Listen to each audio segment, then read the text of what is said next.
How to fix games not opening on Windows 11. Hi everyone, this is Kate and welcome back to another video, and on today's video we will see how we can fix if games are not opening in your Windows 11. So without further delay, let's get started with this video.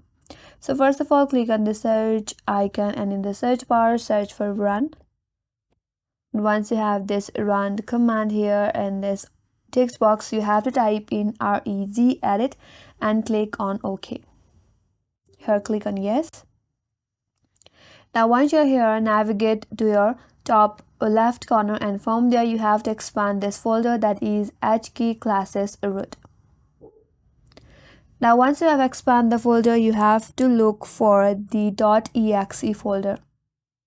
Scroll down and look for .exe. So here is the folder. Now you have to open the folder.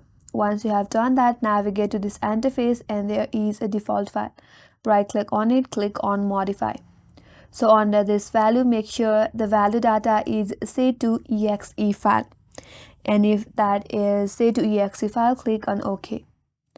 After that, again, look for exe file folder or a folder that is named with exe file. From here you have to go to exe file folder.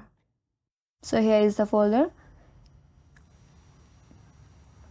Again you have to click on exe file and then go to default. From here, right click on it, click on modify, and from here you have to set the value data to application.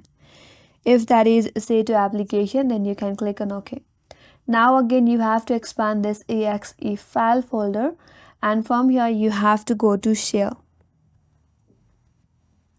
Click on shell and again under this default you have to right click on it, click on modify and make sure the value data is set to empty.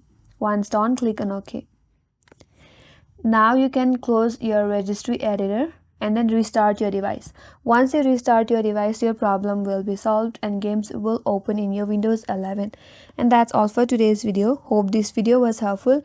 And if you're new to our channel, consider subscribing. Thank you for watching and stay tuned for more tutorials.